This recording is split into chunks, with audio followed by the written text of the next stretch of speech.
What's up everyone? So I got a brand new specialty bar and you can see it right behind me. It is the Helios squat bar by Rep Fitness. Now I've had this bar for about 2 weeks since I haven't had it for too long and I've only trained with it a few times. I'm just gonna give some quick first impressions and just go over the specs real quick of the bar. So let's just jump right into it. If you decide that you're going to pull the trigger on it, I am going to add a link in the description below. This is the Helios specialty bar by Rep Fitness and it's meant to be used specifically for squats. The bar only comes in one color and that's black Cerakote with Duracoat sleeves to kind of pull together the blacked out look. The Duracoat's also supposed to make the sleeves a bit more wear and corrosion resistant. I've only had this bar for a few weeks, but you can already tell that there are some blemishes on the sleeves just from sliding the plates on and off of the bar. Not sure how long it's gonna last, but I mean, it still looks pretty good. And that to me isn't really a big deal. Now, when it comes to these bars coming in like these cool Cerakote colors, the reds, the blues, like this black Cerakote color, they look very nice and they're good looking bars. That's just not for me. I mean, I tend to stick to the plain, boring, like either steel or chrome plated. I know those finishes tend to be a bit more expensive, but because this bar only comes in one color, I didn't have an option, which actually probably helped me out. I didn't have to make a decision. Like, it was just a matter of like, do I want the bar or not? So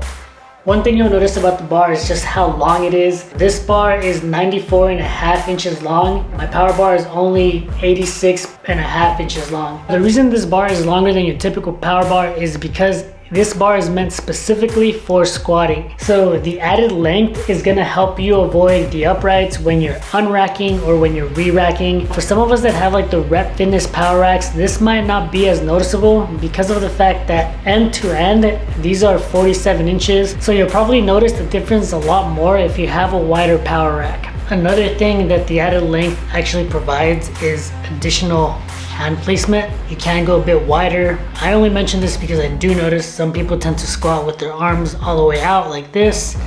But just something to keep in mind. Another thing about this bar is that from sleeve to sleeve, it's going to be covered in knurling. So that's gonna help prevent the bar from slipping on you. Once it's on your back, it's gonna stay there and it's gonna stay put. I actually really enjoy using this bar for front squats because with my power bar, I tend to be missing knurling around here, which is typically where it's gonna sit on my shoulders. So the bar tends to slip on me. And also the knurling on my power bar is not nearly as aggressive as the knurling on this squat bar. The knurling on this bar, Rep Fitness calls it deep mountain knurling. It is very aggressive, which I think is also another reason why I love doing front squats with this, because the bar just stays put and doesn't move on me at all, unless I like lose my grip and whatnot, but that's a whole other story. One thing that I had read about this bar prior to getting my hands on it was that because the knurling is so aggressive, some people don't like it for like everyday use. I like the knurling, but it could also be because of the fact that I'm always squatting in a hoodie. I so far have not had an issue with it.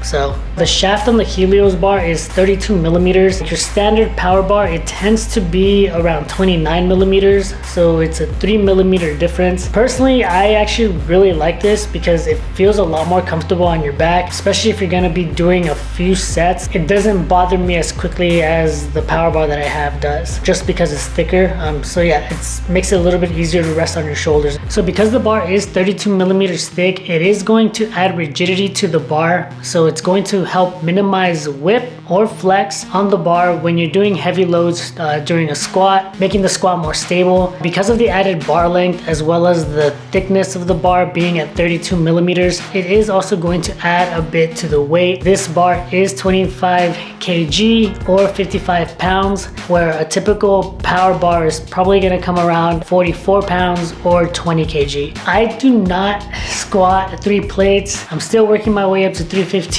So I did the next best thing to try and show you all some of the whip and flex the power bar has versus the squat bar. I loaded up both bars up to 6 plates and tried to unrack from the J cups so that you could at least see what flex, if any, would come from the squat bar in comparison to the power bar. In some instances, I just had to lift it off of the J cups because there was no way that I was gonna be unracking and risking an injury with 6 plates. The bar does have powerlifting marks as well as the center mark so that you can place it on your back properly for when you do squats. Now this is for some of y'all that go looking for these things, because honestly I'm too much of a newbie and I don't specifically go looking for this type of information. This specialty bar has bronze bushings. It's perfect for this application because for squats, deadlift, and bench, it's a slower spin. You don't need as much spin like you would on Olympic lifts. You're typically going to find bronze bushings on barbells because they're just durable and affordable. Probably also makes it a little bit cheaper for us. This bar is rated for 1,500 pounds. So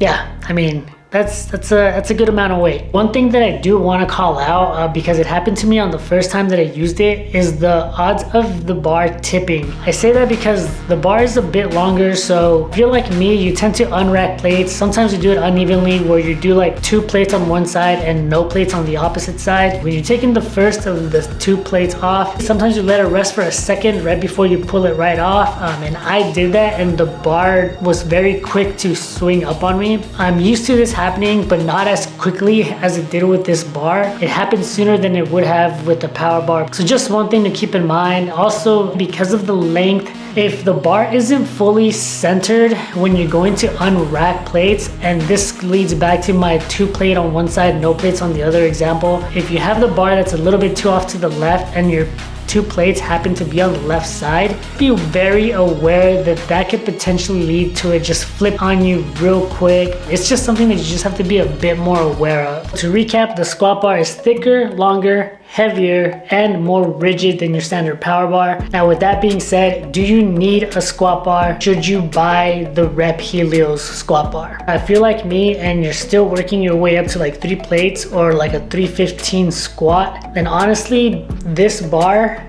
just seems kind of a waste. This was really more of a for funsies purchase for me, because I wanted to have a squat bar since I already have a deadlift bar, since I have a power bar, and I wanted to see the difference. Outside of that, I mean, it's really up to you. If you want to use a squat bar, if you want to familiarize yourself with one, if you do want one, I would check Facebook Marketplace. I lucked out and someone was selling one near me, so that's how I ended up getting my hands on this bar. If it wasn't for that, then I'm not sure that I would have purchased one as soon as I did. I honestly would probably still be holding off on this purchase. That's it. Thanks again for watching. This is your boy LJ, and I'll catch you next time.